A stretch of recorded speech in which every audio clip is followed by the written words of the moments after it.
वक्फ board bill पर ओवैसी का ऐतिहासिक बयान, न्याय और संविधान की आवाज। ओवैसी साहब ने कहा, जिस तरफ देखो हम ही पर जुल्म किए जा रहे हैं, उस पार बम बारूद से हमारे आशियाने गिराए जा रहे हैं, तो इस पार बुलडोजर से हमारे घर ढाए जा रहे हैं। बड़े नादान हो अपनी कौम का दिल ना जीत पाए, बड़े नादान है वो अपनी कौम का दिल ना जीत पाए, हमको इस्तेमाल करके अपने सिंहासन सजाए जा रहे हैं, हमें इस्तेमाल करके अपने सिंहासन सजाए जा रहे हैं।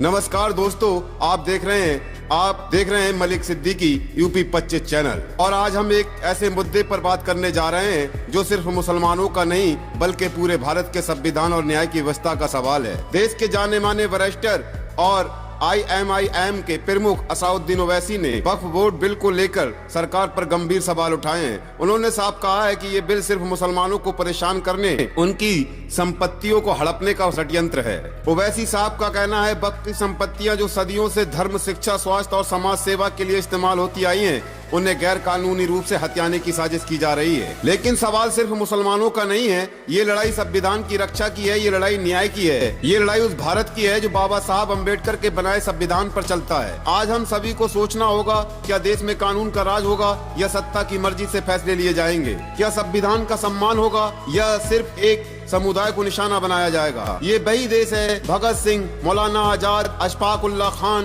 और चंद्रशेखर आजाद ने कंधे से कंधा मिलाकर आजादी की लड़ाई लड़ी। अगर वे देश को एकजुट देखना चाहते थे तो हम क्यों बढ़ जाएं? ओवैसी साहब ने साफ कहा है, हम अपने संवैधानिक अधिकारों के लिए लड़ेंगे, डरेंगे नहीं। अगर आज हम चुप रहे तो कल हमारे अधिकारों की बारी आएगी। ये वक्त डरने का नहीं बल्कि जागने का है। अगर आपको ये जानकारी पसंद आई है तो वीडियो को लाइक करें, अपने विचार कमेंट में बताएं और हमारे चैनल को लाइक और सब्सक्राइब करें। ओवैसी साहब ने कहा, हमें बांटने की कोशिश होगी लेकिन हमें एकजुट रहना होगा, ये असली भारत है। जय हिंद, जय संविधान। आइए सुनवाते हैं ओवैसी साहब के। नाथ ने ये भी कहा, जो आप लोग डर के नहीं पूछ रहे हैं, वो ये है कि उन्होंने कहा कि कोई भी प्रॉपर्टी को वक्फ डिक्लेयर करता है वक्फ बोर्ड। झूठ बोल रहे हैं। वक्फ प्रॉपर्टी कैसे बनती है?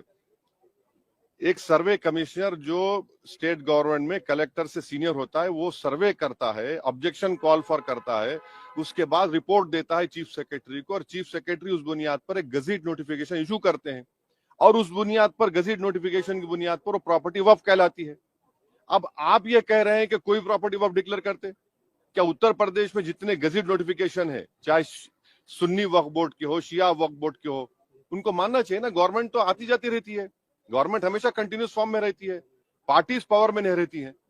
तो योगी आदित्यनाथ ये झूठ बोल रहे हैं और ये चाहते ये हैं कि मस्जिद के झगड़े शुरू हो जाए, वहां पर कोई जाकर पिटीशन डाल दे सरकार को कि भाई यहां पर मस्जिद नहीं थी। इस बिल में मैं फिर से कह रहा हूं, इसमें पावर इतने हैं कि कलेक्टर अगर इंक्वायरी ऑर्डर करेगा किसी वक्फ प्रॉपर्टी की, तो इंक्वायरी खत्म ही नहीं करेगा कलेक्टर, और जब इंक्वायरी ऑर्डर करेगा तो वक्फ प्रॉपर्टी नहीं रहेगी। तो ये वक्फ की जायदादों को छीनने के लिए मोदी सरकार ये बिल को ला रही है। कोई वक्फ की प्रॉपर्टी का इसमें हिफाजत नहीं होगी, ना उसका रेवेन्यू में इजाफा होगा। आप 12 साल आप लिमिटेशन एक्ट अप्लाई कर रहे हैं। क्यों अप्लाई कर रहे हैं लिमिटेशन? हिंदू धर्म के ऊपर लिमिटेशन एक्ट अप्लाई नहीं होता। तो जो एनक्रोचर 12 साल से ओनर बन जाएगा, वो ओनर बन जाएगा ना। अब ये बताइए कौन सा काम कर रहे हैं आप कौन सा प्रॉपर्टी बचा रहे हैं? ये पार्लियामेंट सामने मस्जिद है, आप वक्फ बाय यूजर निकाल के कह रहे हैं डिस्प्यूट गवर्नमेंट होगा, डिस्प्यूट होगा, ये गवर्नमेंट प्रॉपर्टी होगी। दिल्ली LDO कहती है ये मस्जिद जो है हमारी है। कल कलेक्टर को आप पावर्स दे रहे हैं, गवर्नमेंट के ऑर्डर पे बोलेगा ये मस्जिद गवर्नमेंट प्रॉपर्टी, मस्जिद बंद हो जाएगी। फिर ये हम एग्जाम्पल दे रहे हैं आपको। अब इसका गवर्नमेंट कैसा इसका रद्द करेगी? और फिर इनके जो चमचे हैं दुम छल्ले, एक अजमेर दरगाह के वो कौन है, वो दीवान का बेटा है।